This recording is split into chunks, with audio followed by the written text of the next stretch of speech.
सदानंदाचा येळकोट भैरवनाथाचे चांगले चांगले अंबाबाईचा उदय उदय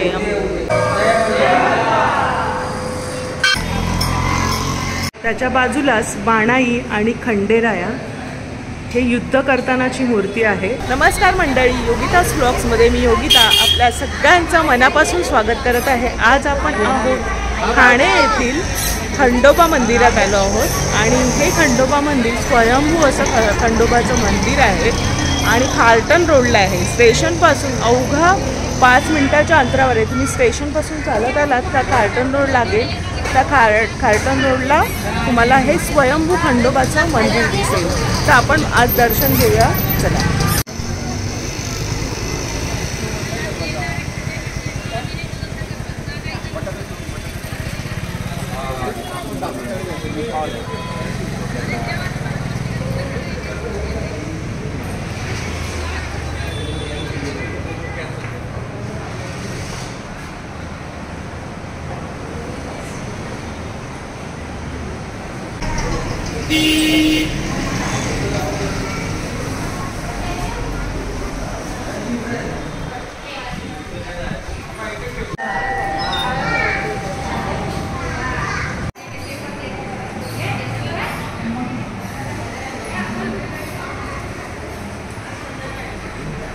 महाराष्ट्राचं कुलदैवत श्री स्वयंभू खंडोबाचं मंदिर आणि त्याची स्थापना, त्याचा जीर्णोद्धार कधी झाला आहे आणि हे सगळे देणगीदार त्यांची नावं आहेत आणि कोणी सहकार्य विशेष केलं आहे त्याची सगळी माहिती तुम्हाला इथे एका बोर्डवर मिळेल, पहा।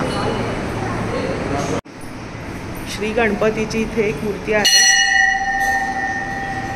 आज आपण रविवारच्या दिवशी आलो आहोत आणि रविवारच्या दिवशी भक्तांची इथे खूप रांग असते आणि रांगेमध्ये छान दर्शन घेऊन भक्तगण मस्त प्रसन्न मनाने घरी जातात, पाहू शकता।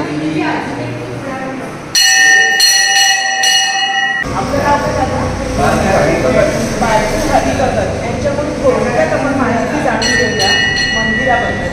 दादा, मंदिर हे किती वर्ष जुनं आहे? हे जवळजवळ 1972 साली या ठिकाणी अगदी झाडी होती आणि झाडीमध्ये ते गटार महानगरपालिकेचं होतं। वामन मेस्त्री म्हणून नावाची व्यक्ती होती।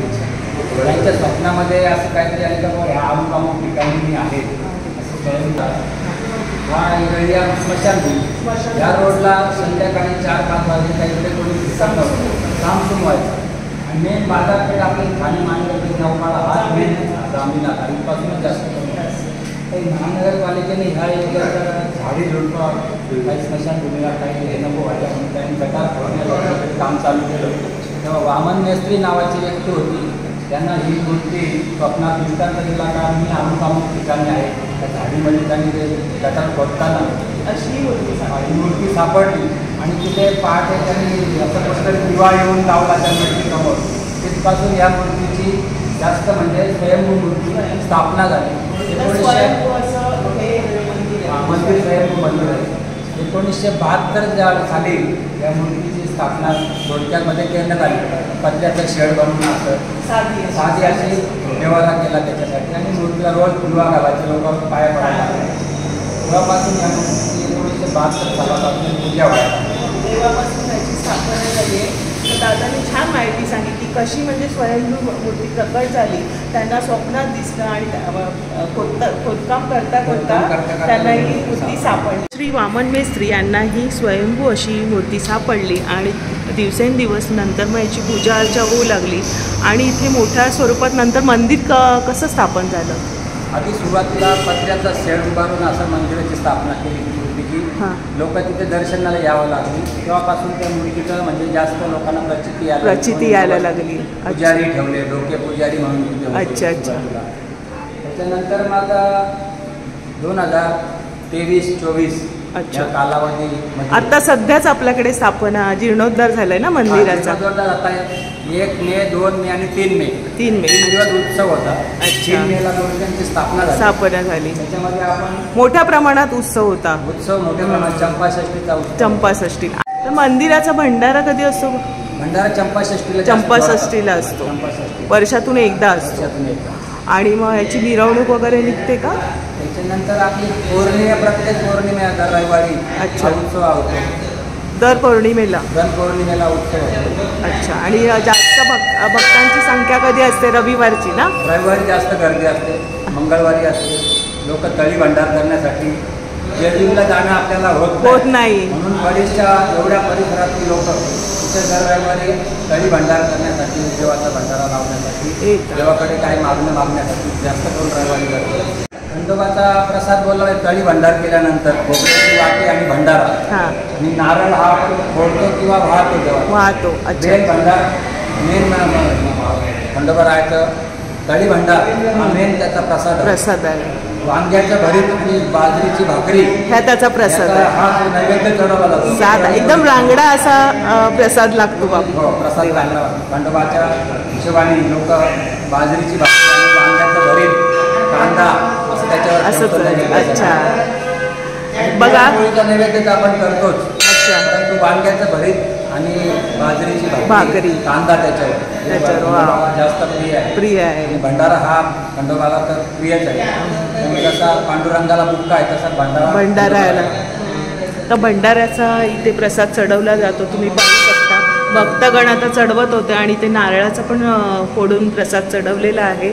आणि वांगा आणि बाजरीची भाकरी, वांग्याचं भरीत असं, बाजरीची भाकरी, कांदा असं नैवेद्य दाखवला जातो. हळूहळू या मंदिराची प्रगती होत गेली. लोकांची येण्या जाण्याची भावना वाढली, श्रद्धा बसली, विश्वास झाला लोकांचा. आणि मग गणपतीची मूर्ती पहिल्यांदा पाहिजे सगळ्या मंदिराची स्थापना करायची म्हणून मंदिरामध्ये गणपतीची मूर्तीची स्थापना झाली. त्याच्यानंतर माळसाई आणि खंडेरायाची मूर्ती नव्हती, बाणाई आणि खंडेरायाची मूर्ती होती.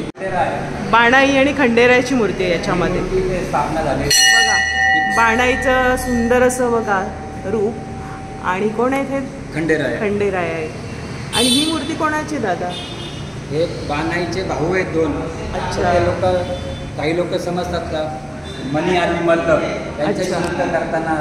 युद्ध करतानाचं हे सगळं तुम्हाला दिसते मूर्ती. ते युद्ध करतानाचं आहे. आणि त्यांचे आयुध बघा कसे आहेत, वेगवेगळे आयुध आहेत. इथे गदा आहे, इथे बाणाईने रोखलेलं असं भाला घेतलेला आहे आणि त्यांचे हे भाऊ म्हणतात अशी आख्यायिका आहे.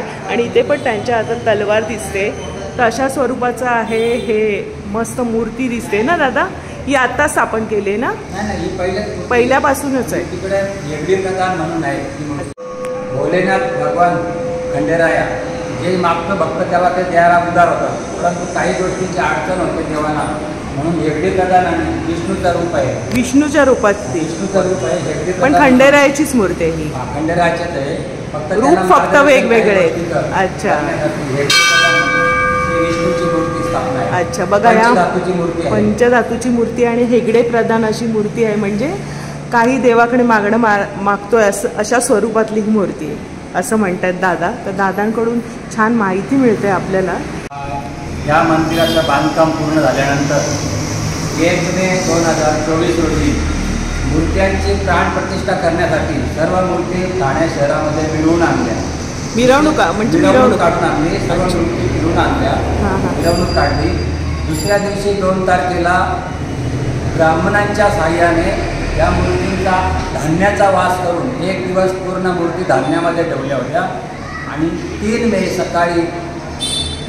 2024 रोजी सकाळी 7 वाजता विधी सुरू झाला प्राणप्रतिष्ठेचा. तर संध्याकाळी 6 वाजेपर्यंत हा विधी चालू होता. त्यामुळे मंदिर 4 मे पासून लोकांना उघडं झालं. 3 मेला प्राणप्रतिष्ठा झाल्यानंतर 4 मे पासून दर्शनासाठी उघडे करण्यात आलं. मंदिराचा जीर्णोद्धार करताना तिथे म्हाळसाईची मूर्ती नव्हती. अच्छा. तर खंडेराया आणि म्हाळसाईची जोडी म्हणून राजस्थानवरून या दोन्ही मूर्ती या आत्ता मागवल्यात दादा. गणपतीची पण जुनी मूर्ती होती, परंतु ती मूर्ती आम्ही विसर्जन केली आणि दुसरी मूर्ती स्थापना झाली. मंदिराचा जीर्णोद्धार आता करण्यात आला. तर श्री खंडेरायाची मूर्ती आहे आणि म्हाळसाईची सुंदर अशी मूर्ती आहे, तुम्ही पाहू शकता. आणि दोन्ही बसलेलं असं जोड्यामध्ये आहे ना दादा. सुंदर अशी माहिती मिळते दादांकडून. तर दादांकडून छान माहिती मिळते. आणि दादा नंतर मग प्रसाद पण मिळतो ना आपल्या मंदिरात. आणि तळी भंडार केला जातो, कोटंबा आहे तिथे. अच्छा. हा स्तंभ इथे बघताना तळी भंडार श्रद्धा आहे की कुटुंबामधून आपण तळी भंडार केल्यानंतर आपल्याला घरामध्ये सुख शांती मिळावी म्हणून प्रत्येक व्यक्ती हा तळी भंडार करतो.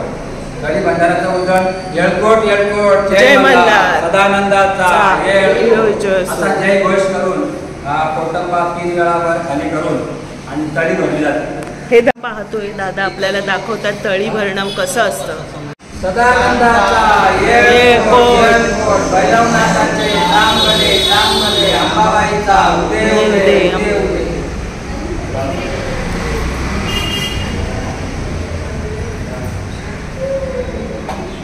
ही वाटी मोडली जाते. अच्छा. याचा प्रसाद केला जातो. अच्छा. आणि हा प्रसाद मग भक्तांना देण्यात. हा प्रसाद भक्तांना वाटण्यासाठी हा आपण तळी भंडारा. अच्छा. भंडारा हा उधळला जातो. नवीन मंदिराची रचना तुम्ही पाहिली तर खूप सुंदररित्या केलेली आहे. पाहू शकता ग्रेनाईटचा वापर करण्यात आला आहे आणि खिडक्यांची बांधणी बघा कशी केली आहे आणि छान सुंदर असं सुसज्ज असं मंदिर केलेलं आहे. भक्तगणांना काही त्रास होणार नाही. मधोमध्ये ही मूर्ती आहे. त्या बाजूला उभी अशी हेगडी प्रधान मूर्ती तिथे आहे. पहिली पुरातन मूर्ती ही स्वयंभू प्रकट झालेली मूर्ती आहे आणि त्याच्या बाजूलाच बाणाई आणि खंडेराया हे युद्ध करतानाची मूर्ती आहे. जोडीने बसलेली खंडेराया आणि म्हाळसाई यांची सुबक अशी मूर्ती आहे गाभाऱ्यामध्ये. तुम्ही हा गाभाऱ्याचं पण डिझाईन पाहू शकता. सुंदर असं झुंबर लावलेलं आहे. या बाजूला तळी भंडार आहे आणि नंतर भक्तगणांना प्रसाद वाटप होतं. अशा प्रकारे हे मंदिराचं सुंदर अशी रचना केलेली आहे. आणि दरवाजालाच बघा किती. तर हे सागाच्या लाकडाचा वापर करून दरवाजा करण्यात आला आहे पहा. आणि खूप शुभचिन्हाचा वापर इथे केलेला आहे आणि सुंदर अशी डिझाईन आहे. महाराष्ट्राचं कुलदैवत तुळजापूरची आई आणि जेजुरीचा खंडेराया हे जास्त प्रख्यात असल्यामुळे वयस्कर माणसांना जेजुरीला किंवा तुळजापूरला जाणे शक्य होत नसल्यामुळे ठाण्यामध्ये सर्व भाविक मंडळी या खंडोबा मंदिरामध्ये येऊन आपल्या भावना व्यक्त करून देवापुढे जे मागणं मागायचं किंवा जे गाराणं घालायचं ते खंडेरायाला प्रसन्न करण्यासाठी आपण या सगळ्या ठाणे परिसरातली सर्व परिसरातली डोंबिवलीपासून कल्याणपासून इकडची लोक बदलापूर साईड अंबरनाथपासून या ठिकाणी मंदिरात दर्शनासाठी येतात आणि दर रविवारी जास्त गर्दी असते. भक्तांच्या समाधानासाठी ठाण्यामध्ये हे प्रसिद्ध स्वयंभू खंडोबा मंदिर हे स्थापित झालंय. 3 मे पासून याची स्थापना झाली. जीर्णोद्धार झालाय आणि आतापर्यंत सर्व भाविक या दर्शनासाठी येतात. तर नक्कीच दर्शनाचा लाभ घ्या. ज्यांना जेजुरीगड चढता येत नाही तर अशांनी नक्की या. तुमच्या परिवारासकट या आणि स्वयंभू अशी ह्या खंडोबारायाचं दर्शन घ्या. सुंदर असं मंदिर आहे आणि दादाने आपल्याला छान माहिती दिली आहे. तर नक्की दर्शनाचा लाभ घ्या.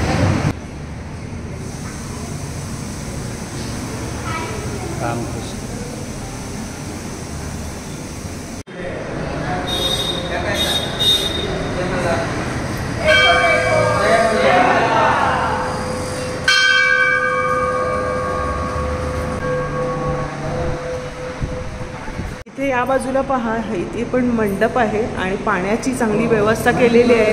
इथे पालखी आहे. वरती पण बांधकाम केलेलं आहे. असं दुमजली असं हे मंदिर आहे पाहू शकता.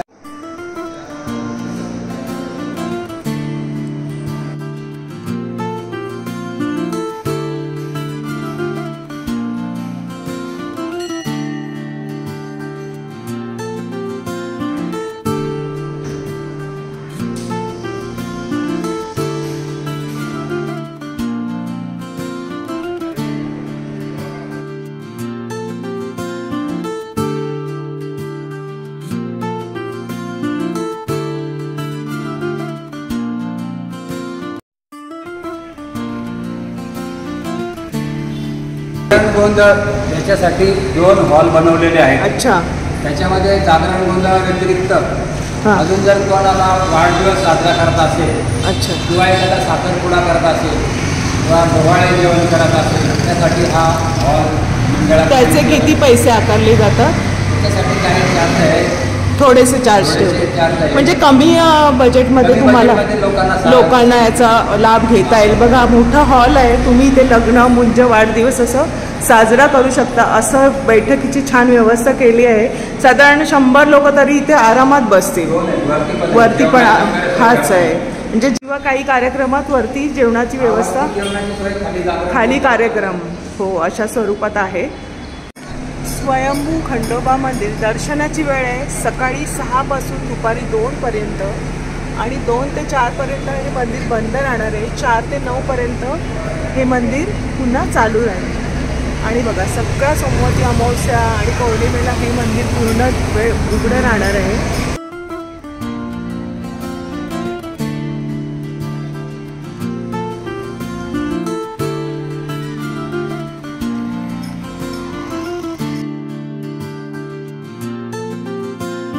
आणि श्री खंडोबा मंदिराच्या अगदी समोर या बायका बसलेल्या असतात जोगवा मागण्यासाठी. अच्छा कोल्हापूरची लक्ष्मी आहे. अच्छा अच्छा. मग तुम्हाला काय नावाने म्हणतात? आराधी. अच्छा, अंबाबाईचे. मग तुम्ही जोगवा मागता का? मग दर रविवारी असता का तुम्ही? अच्छा, तर दर रविवारी तुम्ही असता. तुम्ही राहायला कुठे? अच्छा, मग दर रविवारी या बघा बसतात आणि अंबाबाईचा जोगवा मागतात. तुळजाभवानी आराधी लोक. आणि त्यांचं हे रूप तुम्ही पाहू शकता. ह्या ज्या कवड्याच्या माळा आहेत ना ताई घातलेल्या, अच्छा, मग हे कायमच्या असतात का तुम्ही? कायमचे अच्छा, देवीचं असतं हे.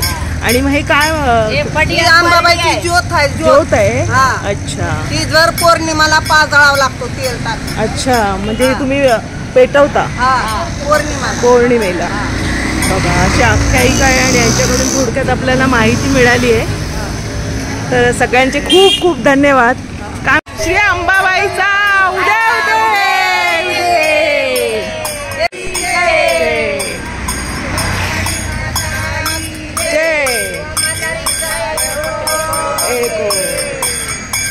इथे हारवाला ताई आणि बरेच दिवस मी यांना बघत असते.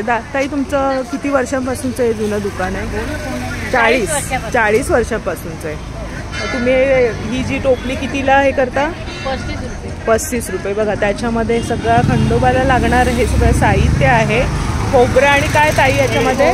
भंडारा अगरबत्ती आणि भंडाराचाच प्रसाद देवाला चालतो. आणि हार कितीला ताई तुमच्याकडे? हा 10 रुपये. 30 रुपये. धन्यवाद ताई. तर बारकू हरी बघत दादांनी छान माहिती सांगितली मंदिराबद्दल. थोडक्यामध्ये आपल्याला माहिती हवी होती. आणि नरहरी बाबूराव सातपुते ह्या दादांनी छान आपल्याला मार्गदर्शन केले, सहकार्य केले. त्याबद्दल आपण यांचे आभार मानूया आणि आपल्या चॅनलतर्फे पण आपण यांचे आभार मानूया. दादा धन्यवाद. खूप छान माहिती आमच्या दर्शकांना तुम्ही दिली. तुमच्यामुळे आम्हाला आता इथे दर्शनाचा लाभ मिळणार आहे. आणि लोकांना जेजुरीला जायचं असतं तर इथे तुम्ही दर्शनाला नक्कीच येऊ शकतात. ठाणे स्टेशनपासून अवघं 5 मिनिटावर आहे. फुल मार्केट जवळूनच इथे तुम्हाला कुठली गल्ली? खारटन रोडला यायचं आहे. आणि हे मंदिर तुम्हाला स्मशानभूमीच्या अगदी समोर. तर हा व्हिडिओ जास्तीत जास्त तुम्ही शेअर करा आजचा व्हिडिओ. आणि एअरपोर्ट जय मल्हार. व्हिडिओ आवडल्यास लाईक करा, शेअर करा. चॅनलवर नवीन असाल तर चॅनलला सबस्क्राईब जरूर करा. भेटूया अशाच नवीन व्हिडिओमध्ये. तोपर्यंत बाय बाय. काळजी घ्या.